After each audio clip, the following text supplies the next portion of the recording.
الحمد لله نحمده ونستعينه ونستغفره ونعوذ بالله من شرور أنفسنا ومن سيئات أعمالنا من يهده الله فلا مضل له ومن يضلل فلا هادي له وأشهد أن لا إله إلا الله وحده لا شريك له وأشهد أن محمدًا عبده ورسوله أما بعد فإن خير الحديث كتاب الله وخير الحدي حدي محمد صلى الله عليه وسلم وشر الأمور محدثاتها وكل محدثة بدعة وكل بدعة ضلالة وكل ضلالة في النار رب اشرح لي صدري ويسر لي أمري واحلل عقدة من لساني يفقهوا قولي اللهم انفعنا بما علمتنا وعلمنا ما ينفعنا وزدنا علما رب اوزعني ان اشكر نعمتك التي انعمت علي وعلى والدي وان اعمل صالحا ترضاه وأصلح لي في ذريتي إني تبت إليك وإني من المسلمين أعوذ بالله السميع العليم من الشيطان الرجيم بسم الله الرحمن الرحيم لقد من الله على المؤمنين إذ بعث فيهم رسولا من أنفسهم يتلو عليهم آياته ويزكيهم ويعلمهم الكتاب والحكمة وإن كانوا من قبل لفي ضلال مبين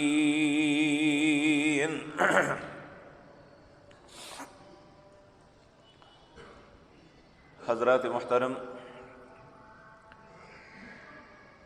یوں تو اللہ رب العزت کے اپنی مخلوقات پہ اتنے احسانات ہیں کہ کائنات کے سارے انسان اور جن مل کے اللہ کے احسانات کا بدلہ دینا تو دور کی بات ہے، صرف گننا چاہیں تو گن نہیں سکتے۔ لیکن اللہ مالک نے خصوصاً انسانیت کے اوپر جو احسانات کیے ہیں ان میں بطور احسان جس بات کو جتلایا ہے کہ میں نے تم پہ یہ احسان کیا ہے، وہ ہے نبی مکرم جناب محمد الرسول اللہ صلی اللہ علیہ وسلم کو بحیثیت رسول مبعوث کرنا۔ اور آپ ایک ایسے وقت میں دنیا میں تشریف لائے تھے جب پوری کائنات کے اندر مشرق سے لے کر مغرب تک، شمال سے لے کر جنوب تک کوئی بھی شخص نہیں تھا جس کے متعلق اللہ یہ کہتے کہ فلاں شخص ہدایت یافتہ ہے، بلکہ کہا وَإِن كَانُوا مِن قَبْلُ لَفِي ضَلَالٍ مُبِينٍ۔ آپ کی دنیا میں تشریف آوری سے پہلے ساری کی ساری مخلوق گمراہ ہو چکی تھی، اور صرف گمراہ نہیں تھی، وَإِن كَانُوا مِن قَبْلُ لَفِي ضَلَالٍ مُبِينٍ، چٹے اور سفید گمراہی، جسے کہتے ہیں نا جس میں کوئی شک و شبے والی گنجائش نہیں۔ نبی کریم صلی اللہ علیہ وسلم نے 3 لوگوں کا نام لیا تھا کہ ان کے اندر، ان کے کردار میں کچھ ایسی باتیں تھی کہ جاہلیت کے اندر اگر کسی کو کوئی فرما برداری کا تمغہ دیا جا سکتا ہے تو وہ 3 لوگ تھے۔ ایک سیدنا عمر کے چچا تھے جن کا نام زید تھا، ایک عیسائی عالم دین تھے ورقہ بن نوفل، یہ سیدہ خدیجہ الکبریٰ کے کزن تھے، اور ایک نام آپ نے اور لیا، اس کے علاوہ کہا سب کے سب لوگ گمراہی میں تھے، ان کو گمراہی سے نکالنے کا سہرا کن کے سر پہ ہے؟ جناب محمد الرسول اللہ صلی اللہ علیہ وسلم۔ اور کسی بھی انسان کو گمراہی سے نکال کے نور ہدایت کے رستے پہ لانا ہی اس کی سب سے بڑی کامیابی ہے۔ اور نبی مکرم جناب محمد الرسول اللہ صلی اللہ علیہ وسلم جو اللہ کی طرف سے دین لے کے آئے، اس دین کا نام دین اسلام ہے۔ دین اسلام وہ مذہب ہے جس نے انسانیت کو روشنی کا رستہ دکھایا، رب کی پہچان کروائی۔ آج وہ لوگ جو نبی کریم صلی اللہ علیہ وسلم اور آپ کے دین کے بدترین دشمن بھی ہیں، انہوں نے کتابیں لکھی، دنیا میں تجزیے کیے، سروے کروائے کہ کائنات کے اندر جب سے یہ دنیا بنی اور آج تک سب سے کامیاب انسان کون سا ہے جس نے انسانیت کی اصلاح کی کوشش کی ہو؟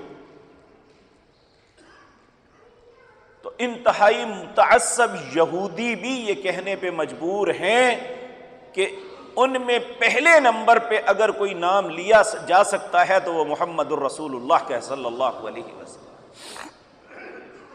میرے بھائیو، 14 صدیاں گزر گئی، آج تک اس موضوع پہ سینکڑوں، ہزاروں نہیں لاکھوں کتابیں لکھی گئی، لاکھوں مقالے پڑھے گئے کہ انسانیت پر اسلام کے کتنے احسان ہیں۔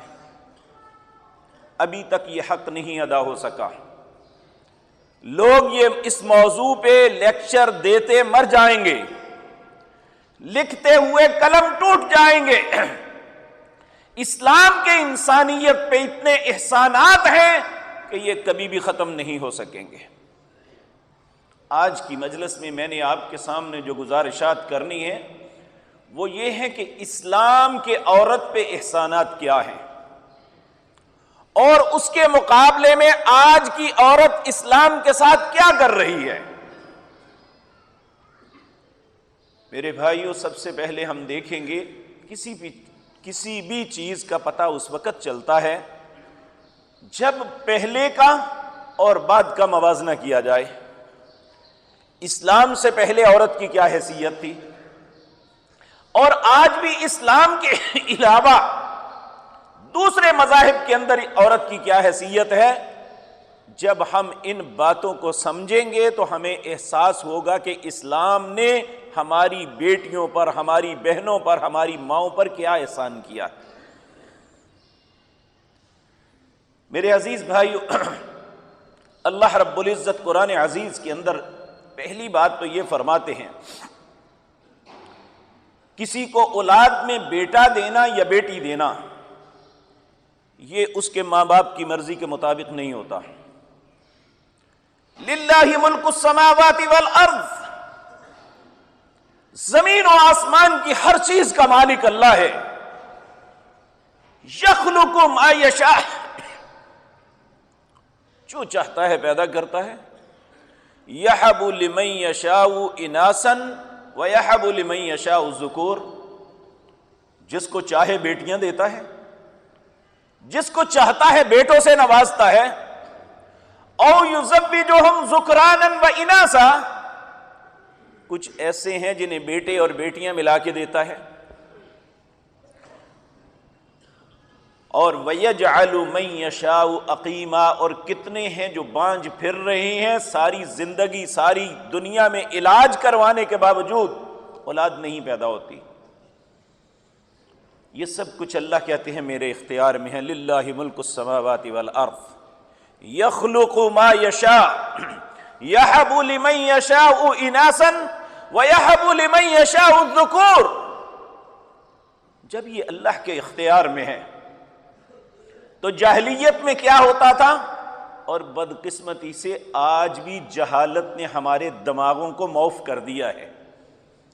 بظاہر ہم دنیاوی علوم میں بڑی ترقی اور معراج پہ ہیں، لیکن جو نور ہدایت جو آسمانوں سے اللہ نے محمد الرسول اللہ پہ نازل کیا تھا، ہمارے دماغ اس سے خالی ہیں۔ اس لیے اس وقت بھی یہی تھا، وَإِذَا بُشِّرَ أَحَدُهُم بِالْأُنثَىٰ، قرآن عزیز کے اندر اللہ فرماتے ہیں جب کسی کو خوشخبری دیتے ہیں کسی بیٹی کی، وَإِذَا بُشِّرَ أَحَدُهُم بِالْأُنثَىٰ ظَلَّ وَجْهُهُ مُسْوَدًّا، اس کا چہرہ کالا ہو جاتا ہے، وَهُوَ كَظِيمٌ، اور وہ بہت غمناک ہوتا ہے۔ اور میرے عزیز بھائیوں، اس وقت بھی یہی کیفیت تھی، اور آج بھی جو انسان دین سے دور ہے، جسے اللہ کی عطا پہ کوئی بھی بھروسہ نہیں ہے، جو اپنے رب پہ متوکل نہیں ہے، آج بھی اس کی کیفیت یہی ہے۔ اس وقت لوگ کیا کرتے تھے بیٹی کے ساتھ؟ قرآن عزیز کے ایک دوسرے مقام پہ اللہ رب العزت فرماتے ہیں جب کسی کو بیٹی کی بشارت ملتی کہ تیرے گھر بیٹی ہوئی ہے، اس کا چہرہ سیاہ ہو جاتا، وہ لوگوں سے چھپتا کہ لوگ کیا کہیں گے، بیٹی کا باپ ہے، لوگوں سے چھپتا پھرتا، اور بالآخر کیا کرتا اس سے جان چھڑانے کے لیے کہ باہر جا کے گڑھا کھودتا، اس کو گڑھا کھود کے گھر میں آ کے گھر والوں کے ساتھ بہانے کے ساتھ بیٹی کو اٹھا کے لے جاتا، اور اس گڑھے میں پھینک کے وہ بیچاری روتی چلاتی، اور اس کی کیفیت یہ ہوتی مٹی ڈال کے زندہ دفن کر دیتا ہے۔ جو لوگ حج اور عمرے کے لیے جاتے ہیں، پہلے جہاں باب عمرہ تھا، آج وہ نیا پورشن جو باب عبداللہ بنا ہے، اس کے بالکل اپوزٹ جبل کعبہ کی طرف جائیں تو وہاں وہ جگہ ہے جہاں بیٹیوں کو زندہ درگور کیا جاتا تھا، اور یہ مکے کے لوگوں کا شیوا تھا، اور صرف مکے کے نہیں پوری دنیا میں یہی کیفیت تھی۔ میرے بھائیو، فرعون اور آل فرعون کے متعلق اللہ رب العزت نے فرمایا، بنی اسرائیل کو احسان جتلایا کہ تم دیکھو تمہارے ساتھ وہ سلوک کیا کرتے تھے، یقتلون ابناءکم ویستحیون نساءکم، تمہارے بیٹوں کو قتل کرتے، تمہاری بیٹیوں کو زندہ رکھتے، کیوں؟ اپنے استعمال کے لیے، اپنی خباستوں کے لیے۔ یہ اس وقت جاہلیت کے اندر عورت کی قدر و قیمت تھی انسانوں کے ذہن کے اندر۔ اسلام آیا اور اس نے ان عورت کو اتنی عزت دی۔ اگر عورت بحیثیت ماں ہے تو اللہ رب العزت سورۃ احقاف کے اندر فرماتے ہیں وَوَصَّيْنَا الْإِنسَانَ بِوَالِدَيْهِ إِحْسَانًا، ہم نے انسان کو حکم دیا ہے کہ اپنے ماں باپ کے ساتھ احسان کرنا، اور خصوصاً اپنی ماں۔ حملتہ امہ کرہا ووضعتہ کرہا، اس نے جب پیٹ میں اٹھایا تو انتہائی مشقت سے، جب تمہیں جنا تو تب بھی مشقت سے۔ آج وہی عورت تمہیں بری لگنے لگی ہے۔ جس ماں کے بطن سے تو پیدا ہوا، آج تیرے بطن سے اگر بیٹی ہو رہی ہے تو اس پہ تو افسردہ ہے۔ حملتہ امہ کرہا ووضعتہ کرہا وحملہ وفصالہ 30 شہرا۔ اللہ رب العزت فرماتے ہیں اس نے 1-2 دن یہ مشقتیں نہیں اٹھائی، 30 ماہ تک۔ پہلے تیرا حمل اٹھایا، پھر تجھے دودھ پلایا، اپنے خون کے اندر سے دودھ پیدا کر کے تیری خوراک مہیا کرتی رہی۔ وَلَمَّا بَلَغَ أَشُدَّهُ، جب تو 40 سال کا جوان ہو گیا، چاہیے تو یہ تھا کہ اس کا شکر ادا کرتا، اللہ سے التجا کرتا، ربی اوزعنی ان اشکر نعمتک التی انعمت علی وعلی والدی وان اعمل صالحا ترضاه واصلح لی فی ذریتی انی تبت الیک وانی من المسلمین۔ اے اللہ مجھے توفیق دے، ربی اوزعنی، اے میرے مالک مجھے توفیق بخش، ان اشکر نعمتک التی انعمت علی، ان نعمتوں کا شکر ادا کروں جو تو نے مجھ پہ کی ہیں، وعلی والدی، اور جو نعمتیں تو نے میرے ماں باپ کو دی، وان اعمل صالحا ترضاه، اللہ مجھے ایسے کام کرنے کی توفیق عطا فرما جن سے تو راضی ہو جاتا ہے، وَأَصْلِحْ لِي فِي ذُرِّيَّتِي، یہیں پہ ختم نہیں ہونا، اپنی اولاد کی اصلاح کے لیے بھی اللہ سے دعا کرنی ہے، اے اللہ تو میری اولاد کی بھی اصلاح کرنا، وَأَصْلِحْ لِي فِي ذُرِّيَّتِي إِنِّي تُبْتُ إِلَيْكَ، اے اللہ میں اپنی ہر خطا پہ تجھ سے معافی مانگتا ہوں، وَإِنِّي مِنَ الْمُسْلِمِينَ، اے اللہ میں تیرے فرما بردار میں ہوں، تیرا نافرمان نہیں ہوں۔ اللہ رب العزت نے سورۃ احقاف کے اندر حکمن فرمایا کہ تمہارا کردار پیدا ہونے کے بعد مرنے تک تمہارا کردار یہ ہونا چاہیے، تمہاری ماں ہے یہ عورت، ماں کی حیثیت سے نبی کریم صلی اللہ علیہ وسلم سے عرض کیا گیا، اے اللہ کے پیارے حبیب صلی اللہ علیہ وسلم، مجھ پہ سب سے زیادہ حق کس کا ہے؟ آپ نے فرمایا تیری ماں کا۔ پھر پوچھا یا رسول اللہ صلی اللہ علیہ وسلم اس کے بعد؟ آپ نے فرمایا پھر تیری ماں کا۔ اس نے پھر عرض کیا یا رسول اللہ اس کے بعد؟ آپ نے فرمایا پھر تیری ماں کا۔ 3 دفعہ کہا تیری ماں کا تجھ پہ حق ہے، 4تھی مرتبہ کہا تیرے باپ کا۔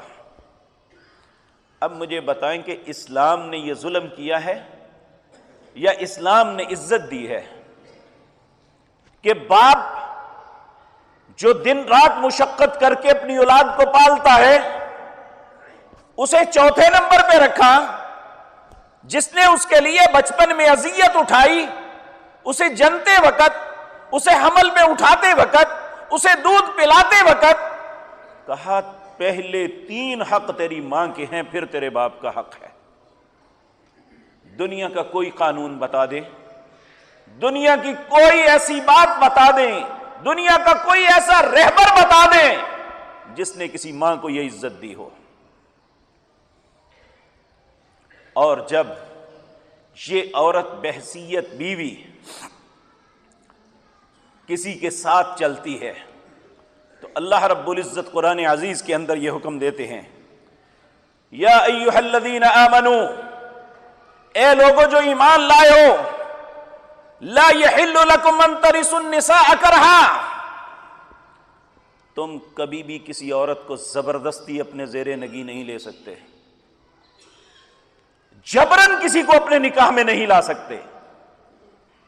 کہا لا یحل لکم، حلال ہی نہیں تمہارے لیے، ان ترثوا النساء کرہا، کہ تم کسی عورت کو زبردستی اپنے نکاح میں لاؤ، ولا تعذلوهن لتذهبوا ببعض ما آتيتموهن، اگر اپنے سے الگ بھی کرنا ہے تو بغیر وجہ کے الگ نہ کرنا، صرف ایک وجہ کہی، اس میں تم الگ کرو کوئی بات نہیں ہے۔ وہ کیا ہے؟ اگر وہ برائی میں مبتلا ہوتی ہے، اگر وہ اپنی عصمت کی حفاظت نہیں کرتی، اگر وہ اپنی عصمت کی پاسداری نہیں کرتی تو پھر تم اسے چھوڑ دو، تم پہ کوئی حرج نہیں ہے۔ اس کے علاوہ حتی الامکان کوشش کرو اپنے ساتھ رکھنے کی۔ وعاشروہن بالمعروف، اور جب تک تم نکاح کے ساتھ منسلک رہو اچھے طریقے سے زندگی بسر کرو، اپنی زندگی کے ساتھی کی عزت اور احترام کرو۔ فَإِن كَرَهْتُمُوهُنَّ، اگر تمہیں اس کی کچھ باتیں ناپسند ہیں، اس کی عادات ناپسند ہے، اس کی گفتار ناپسند ہے، فَعَسَىٰ أَن تَكْرَهُوا شَيْئًا، تمہیں وہ بات اچھی نہیں لگتی، وَيَجْعَلَ اللَّهُ فِيهِ خَيْرًا كَثِيرًا، ممکن ہے اللہ اس کے علاوہ تمہیں بہت سی بھلائی اس میں سے عطا کر دے۔ نبی کریم صلی اللہ علیہ وسلم آپ نے ارشاد فرمایا، حکمن کہا، قال رسول اللہ صلی اللہ علیہ وسلم استوصوا بالنساء، میں تمہیں عورتوں کے معاملے میں نصیحت کرتا ہوں، کیونکہ عورت یہ ٹیڑھی پسلی سے پیدا کی ہے۔ اور یہ بات بھی یاد رکھیں، آج مرد کو گالی دیتے ہیں، کس لیے؟ جبکہ ہر خاتون تھوڑا سا سوچے اللہ نے تجھے کہاں سے پیدا کیا ہے؟ سیدنا آدم علیہ السلام کو اللہ نے اپنے ہاتھ سے بنایا۔ یہ جو انسانی خوبصورت ساخت بنی ہوئی ہے، اللہ نے 4 چیزیں اپنے مبارک ہاتھوں سے بنائی۔ باقی ہر چیز کے متعلق اللہ کا یہ قانون اور اصول ہے، انما امرہ اذا اراد شیئا ان یقول له کن فیکون۔ جب اللہ آسمان جیسی مخلوق، زمین کا بچھانا، پہاڑوں کا بنانا، بادلوں کا چلانا، ہواؤں کا مخالف اور موافق چلانا، یہ سب کچھ اللہ کے حکم سے ہوتا ہے۔ صرف 4 چیزیں ہیں جو اللہ نے اپنے ہاتھ مبارک ہاتھوں سے بنائی۔ نمبر 1، اللہ نے قلم کو اپنے ہاتھ سے بنایا ہے، جو انسان کے علم کا سبب بنتی ہے۔ قرآن عزیز پہلی وحی جو نبی مکرم صلی اللہ علیہ وسلم پر اتری، کہا اقرأ باسم ربک الذی خلق، خلق الانسان من علق، اقرأ وربک الاکرم الذی علم بالقلم۔ میں نے قلم کے ساتھ علم دیا، علم الانسان ما لم یعلم، تو وہ کچھ سکھایا جو تم نہیں جانتے تھے۔ تو ہماری معلومات کے لیے قلم اہم عنصر ہے، اور ہمیں شعور دینے کے لیے جو قلم بنایا اللہ نے اپنے مبارک ہاتھ سے بنایا۔ دوسری بات جو اللہ رب العزت نے اپنے بابرکت ہاتھوں سے بنائی، وہ عرش معلی ہے جس پہ اللہ رب العزت مستوی ہے۔ اور تیسرا، حضرت انسان میرے اور آپ کے بابا سیدنا آدم علیہ السلام کو اللہ نے اپنے ہاتھ سے بنایا۔ اور چوتھی چیز، ہمارے لیے ایک جنت بنائی جس کا نام جنت عدن ہے، جو اللہ کے امتحان پہ پورا اترے گا۔ اللہ اس کے باغات کو سجا کے اس انسان کے لیے رکھا ہوا ہے کہ جب تم امتحان میں کامیاب ہو کے آؤ گے تو فی جنات عدن، تمہارا ٹھکانہ وہ جنت عدن ہے۔ اللہ ہمارے نصیب میں کر دے۔ اب یہ 4 چیزیں ہیں میرے بھائیو۔ عورت بھی بظاہر انسان کی نسل سے ہے، لیکن اللہ رب العزت نے اپنے حکم سے آدم علیہ السلام کی پسلی سے انہیں نکالا تھا۔ چونکہ یہ پسلی سے پیدا ہوئی ہے، اس لیے اس کے اندر ٹیڑھا پن ہوتا ہے، ہر بات کو الٹی طرف لے جاتی ہے۔ تو نبی کریم صلی اللہ علیہ وسلم نے فرمایا، میں تمہیں نصیحت کرتا ہوں، عورتوں کے معاملے میں یہ ٹیڑھی پسلی سے پیدا ہوئی ہیں، یہ ٹیڑھی رہیں گی، انہیں سیدھا کرنے کی کوشش نہ کریں، یہ ٹوٹ تو سکتی ہیں، سیدھی نہیں ہو سکتی۔ اب کیسے گزارا کرو؟ کہا جس طرح بھی ہے اس طریقے سے ان کے ساتھ گزارا کرو، کیونکہ اسے چھوڑ کے دوسری کو لاؤ گے تو وہ بھی تو یہی کچھ ہے۔ اس لیے کہا تمہیں خیر کی وصیت کرتا ہوں۔ اور پھر نبی مکرم صلی اللہ علیہ وسلم نے فرمایا، تم میں سے سب سے بہترین وہ انسان ہے جو اپنے گھر والوں کے حق میں بہتر ہے، یعنی اپنی زوجہ کے حق میں بہتر ہے۔ اور پھر آپ نے یہ بات کلیئر کی، میں سب سے زیادہ تم میں سے اپنے گھر والوں کے حق میں بہتری سوچتا ہوں۔ اسلام نے بحیثیت بیوی کیا احترام دیا۔ اب تیسرا عنصر ہے بیٹی۔ میرے بھائیوں، اللہ اکبر، بظاہر ہم سب متمنی ہیں کہ بیٹا ہو، لیکن جب اللہ بیٹی دیتا ہے تو کہتا ہے یہ بھی میری طرف سے بشارت ہے تمہیں۔ بلکہ ایک آیت ہے، المال والبنون زینت الحیات الدنیا، یہ مال اور بیٹے یہ تو دنیا کی زینت ہے۔ والباقیات الصالحات خیر عند ربک ثوابا وخیر عملا، جو باقیات الصالحات ہے، نیکی جو باقی رہنے والی ہے، وہ تو اللہ کے پاس محفوظ ہے تمہارے لیے۔ اور امام ابن قیم رحمہ اللہ نے کہا ہے کہ باقیات الصالحات سے مراد وہ بیٹیاں ہیں جنہیں تم خوش دلی سے پالتے ہو، ان کی تربیت کرتے ہو، انہیں ادب سکھلاتے ہو، رسول اللہ کی ان احادیث کا تذکرہ کیا۔ ایک بیٹی کی پرورش ماں باپ کے لیے کتنی اہم ہے اور کتنا اس کا اجر و ثواب ہے، اس کا تصور آپ اس بات سے لگائیں۔ ایک حدیث میں نبی مکرم صلی اللہ علیہ وسلم نے فرمایا جسے 3 بیٹیاں دی گئی، اس نے 3 کام ان کے ساتھ کیے۔ سب سے پہلا بیٹوں کی طرح محبت دی، نمبر 2 اسے اچھا لباس پہنایا، نمبر 3 اچھا کھانا کھلایا، اچھا پلایا۔ وہ بیٹیاں اس کے لیے جہنم سے پردے کا سبب بن جائیں گی، اللہ اسے جہنم سے بچا لیں گے۔ لیکن دوسری حدیث میں ایک لفظ اور ہے، انہیں ادب سکھلایا، انہیں اچھا مسلمان بنایا۔ میرے بھائیو، جس طرح جاہلیت کے اندر لوگ اپنی بیٹیوں کو زندہ درگور کر دیا کرتے تھے، آج ایک ہمارا طرز عمل بھی ایسا ہے جس میں ہم بھی اپنی بیٹیوں کے قاتل ہیں۔ آپ کو تعجب ہوگا، لیکن حقیقت بات ہے، تعجب کی نہیں ہے۔ ہم اپنی بیٹیوں کو اس دین کی تربیت نہیں دیتے جو ان کی عزت اور عصمت کا محافظ ہے۔ ہم ان کی خواہش کے مطابق چلاتے ہیں۔ اس کا نام ادب نہیں ہے۔ ادب یہ ہے کہ اسے حرام اور حلال کا پتہ ہو، ادب یہ ہے کہ اس کو اپنے رب کا پتہ ہو، اس کے احکامات کی عزت کا پتہ ہو، اللہ کے شعائر کا پتہ ہو۔ اگر یہ بھی نہ سکھا سکے تو وہ تو اپنی بچی کے جسم کے قاتل تھے، ہم اپنی بچی کے ایمان کے قاتل ہیں، اس کے دین کے قاتل ہیں۔ وہ ہمیں جہنم سے بچانے کے لیے آئی تھی، ہم نے اپنے ہاتھوں سے اسے جہنم میں پھینک دیا۔ آج وہ کوئی اور بچیاں نہیں ہیں، وہ مسلمان خاندانوں کی بیٹیاں ہیں جنہوں نے وہ گل کھلائے۔ کسی بزرگ سے پوچھ کے دیکھو، کبھی بازاری عورت بھی ایسی گفتگو نہیں کرتی تھی۔ جس اسلام نے ایک بیٹی کی حیثیت سے یہ عزت دی، دوسری حدیث میں رسول اللہ فرمایا اسے ادب سکھایا اور اسے اچھا مسلمان بنایا۔ آپ نے فرمایا میں اسے جنت کی ضمانت دیتا ہوں۔ ایک شخص بیٹھا ہوا تھا، اس نے کہا یا رسول اللہ میری 3 نہیں 2 ہیں۔ آپ نے فرمایا جس نے 2 کی اسے بھی۔ ایک نے پوچھا یا رسول اللہ جس کی 2 نہیں 1 ہیں، آپ نے فرمایا جس نے 1 کی تربیت کی وہ بھی۔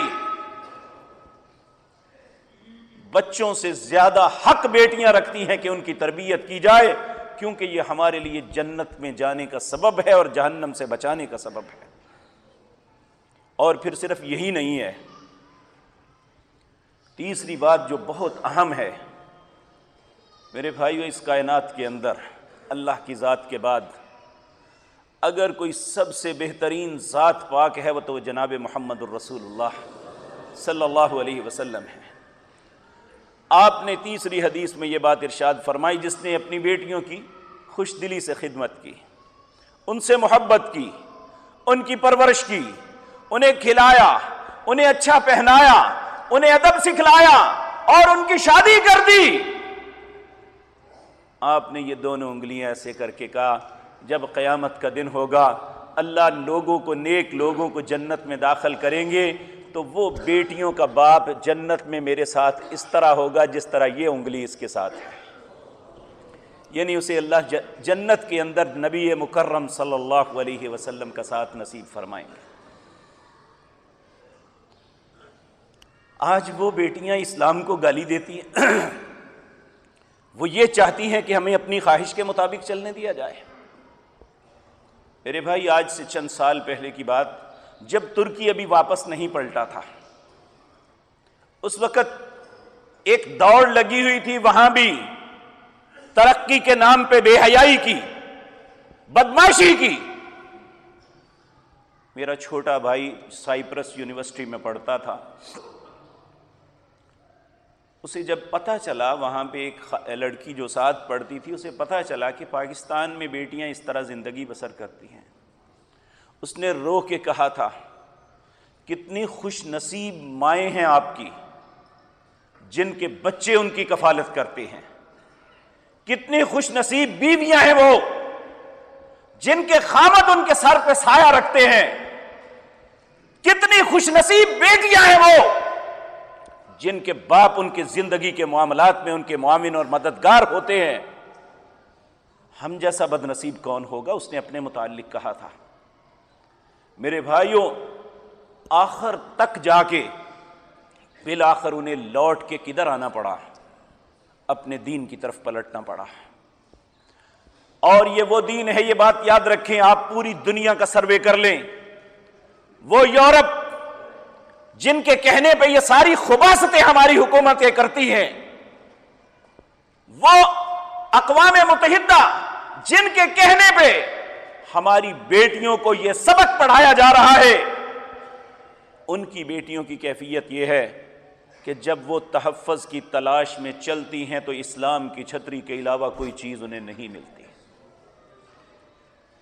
آج تم یہ بات کہتی ہو کہ ہم بیٹے اولاد پیدا کرنے والی مشین نہیں ہیں، اس میں کوئی شک نہیں ہے. لیکن میری بیٹیوں، میری بہنوں، میری ماں، یورپ کی ان بیٹیوں سے پوچھو جو ایک بچے کے حصول کے لیے سینکڑوں مردوں کے سامنے اپنی عزت پلیٹ میں رکھ کے تار تار کروا دیتی ہیں اور ایسی ایسی حرکتیں کر جاتی ہیں جس سے انسانیت بھی شرما جائے کہ ایک بچہ میرے وطن سے کوئی پیدا کر دے. وہاں کوئی بچہ پیدا کرنے کے لیے تیار نہیں. ان کی بیٹیاں یہ چاہت کرتی ہیں. اور تمہیں اللہ نے ایسے خامد دیے، تمہیں ایسے اللہ نے بھائی دیے، تمہیں اللہ رب العزت نے دین اسلام جیسا محبت کرنے والا اور عزت کرنے والا اور شرف والا مذہب دیا. تم آج اس دین کو گالی نکالتی ہو صرف اس لیے کہ تم جہاں چاہو بدکاری کرو، جس سے چاہو گل کھلاؤ، جبکہ میرے رب نے تو تیرے لیے آسانی کا رستہ بنایا تھا. نبی مکرم جناب محمد الرسول اللہ صلی اللہ علیہ وسلم نے فرمایا جو عورت 5 کام کرے، سب سے پہلا کام اس کا عقیدہ درست ہو، عقیدہ توحید، شرک نہ کرتی ہو، 5 وقت نماز پڑھے، اگر اللہ نے مال دیا ہے تو زکوٰۃ دے، رمضان کے روزے رکھے، اپنے خامد کی فرما برداری کرے، اپنی عصمت کی حفاظت فرمائے. نبی مکرم صلی اللہ علیہ وسلم نے فرمایا جب قیامت کا دن ہوگا جنت کے 8 دروازوں سے مختلف دروازوں سے لوگوں کو بلایا جائے گا. ایسی بیٹی کو جس کے اندر یہ 5 صفات ہوں گی، جنت کے 8 دروازوں پہ فرشتے بلائیں گے، آؤ بیٹی تم ادھر سے آ جاؤ. ان میں 2 باتیں وہ ہیں جن کو تم منڈی کا مال بنا رہی ہو، عصمت کی حفاظت، اور تم اپنے خامد کی اطاعت کو قید سمجھتی ہو. کبھی یہ نہیں سوچا کہ اس خامد نے ساری زندگی تیرے تحفظ کے لیے جو ہے صرف کر دی، تیری کفالت کے لیے دن رات محنت کرتا رہا اور تجھے گھر کے اندر عزت والا مقام عطا کیا. آج تو اس سے آزادی چاہتی ہے جبکہ وہ تو تیرا محافظ تھا. تو میرے عزیز بھائیوں، آج ہمارے اوپر بہت اہم ذمہ داری بن رہی ہے. یہ ہمارے خاندانوں میں ہی ایسے لوگ ہیں، اور میں یہ بات کہتے ہوئے کوئی شرم نہیں محسوس کرتا، کیونکہ یہاں پہ اکثر لوگ رہ جاتے ہیں نہیں جی تعلیم حاصل کرنی چاہیے. اس وقت دنیا میں علوم عصری دنیاوی تعلیم میں سب سے زیادہ ہائی ریٹ جن کا ہے امریکہ، جاپان ہے، چائنا ہے، یہ سارے ممالک ہیں. کیا اس تعلیم نے انہیں سکھایا کہ ان کی بیٹی اپنی عزت کی حفاظت کیسے کرے؟ اور پچھلے دنوں امریکہ کا ایک سروے ہوا تھا، شاید آپ کی نظروں میں سے گارڈین شاید کوئی اخبار ہے، اس میں یہ خبر چھپی کہ انہوں نے کہا کہ گھروں کے اندر رہنے والی جو معصوم بچیاں ہیں، جو ابھی بلوغت کی سیڑھی کراس نہیں کی، جنہوں نے نابالغ بچیاں، انہیں اپنی عصمت سے کا سب سے زیادہ جس شخص سے خوف ہے ان کا دادا ہے. اس تعلیم نے یہ دیا، اس تعلیم نے اس بوڑھے کو بھیڑیا بنا دیا جو سب سے زیادہ اسلام نے جسے اپنی بیٹیوں اور اولادوں کی محبت کا تحفہ دیا تھا. کسی مسلمان دادے کو دیکھو، وہ تو اپنے نواسے اور نواسیاں، پوتے اور پوتیوں کو دیکھ کے جیتا ہے. وہ تو ان کی طرف تیز ہوا نہیں آنے دیتا. وہ کتنے بدبخت لوگ ہیں، ان کے پاس دنیا کا ہر علم موجود ہے، ان کے پاس محمد الرسول اللہ کا دین نہیں ہے، اس لیے وہ بھیڑیے ہیں. اور ہماری بیٹیاں ان بیٹیوں کی طرح بننا چاہتی ہیں، ہماری بہنیں ان کی طرح بننا چاہتی ہیں، اس طرح کی زندگی بسر کرنا چاہتی ہیں.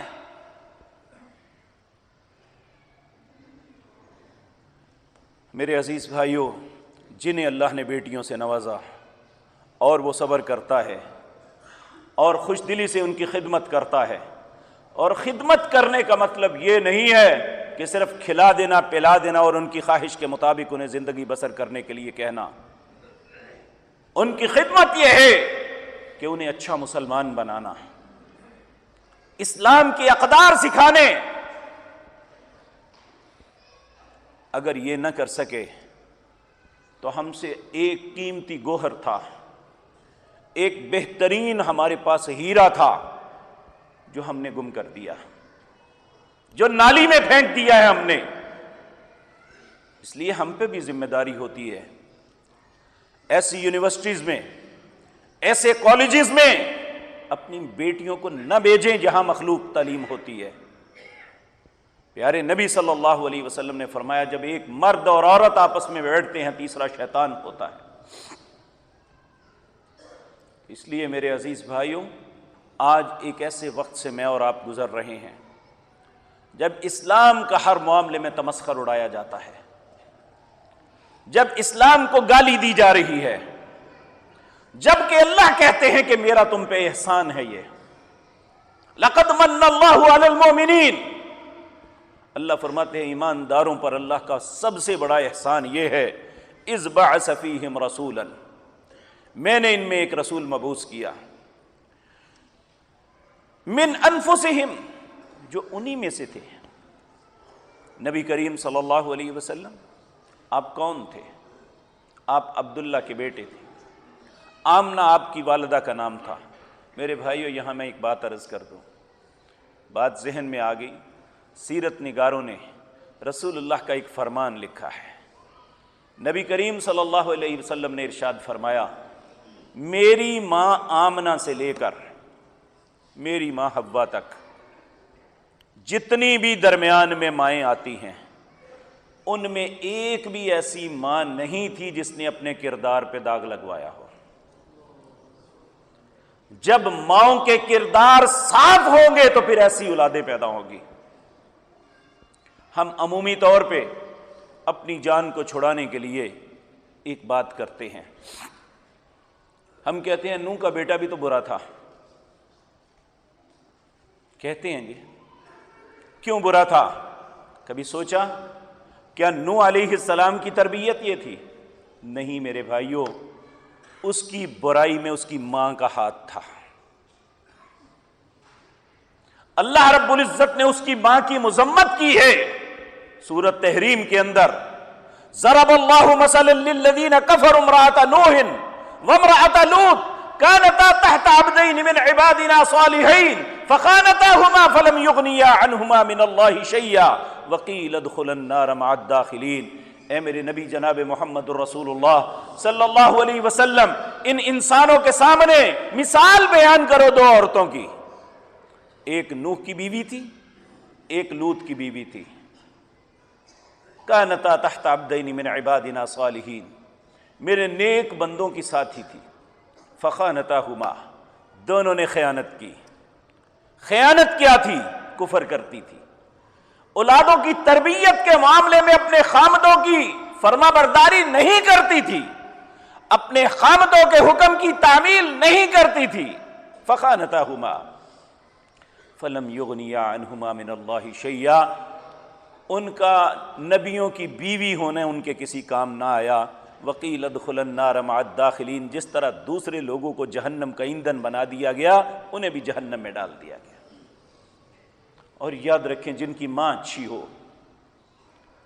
وَمَرْيَمَ ابْنَتَ عِمْرَانَ الَّتِي أَحْسَنَتْ فَرْجَهَا، مریم کی تعریف کی اللہ نے اسی سورت تحریم کی آخری آیت میں۔ مریم جو عمران کی بیٹی تھی، احسنت فرجہا، وہ بڑی ہی پاک باز عورت تھی، فنفخنا فیہ من روحنا وصدقت بکلمات ربہا وکتبہ وکانت من القانتین، میں نے اپنے حکم سے اس کے بطن سے بیٹا پیدا کیا تھا، وہ بری نہیں تھی، اور پاک باز عورتوں کے بطن سے ہی اولادیں اچھی پیدا ہوتی ہیں۔ ان بیٹیوں کو برا کہنے کے بجائے ان کی ماؤں کو نصیحت کرنی چاہیے کہ تم سے کہیں پہ غلطی ہوئی ہے، کہ تمہاری غلطی کی وجہ سے۔ یہاں ایک بات عرض کر دوں کہ بعض مائیں ہوتی مخلص ہیں اور خائن بھی نہیں ہوتی، اپنی عصمت کی بھی حفاظت کرتی ہیں، لیکن اپنی اولاد کے معاملے میں اپنے خامدوں کو اعتماد میں نہیں لیتی بلکہ چھپا کے رکھتی ہیں بات۔ یہ ایک ایسی خباثت ہے، جب پانی سر سے گزر جاتا ہے پھر ایسی مائیں روتی ہیں لیکن اس کا حل نہیں کوئی بھی نکلتا۔ خامد اپنی اولاد جو ہے، کوئی بھی باپ اپنی اولاد کا مخالف نہیں ہوتا، اور اللہ نے فیصلے کی قوت مرد کو اچھی عطا کی ہے۔ عورت ہمیشہ غلط فیصلہ کرتی ہے کیونکہ اسے لوگوں کی چالاکیوں کا پتہ نہیں ہوتا، وہ کسی کی بھی باتوں میں بہک جاتی ہے۔ اس لیے ہر بیوی کو، ہر ماں کو کبھی بھی اپنے خامد سے بات چھپانی نہیں چاہیے، اسے اعتماد میں رکھنا چاہیے۔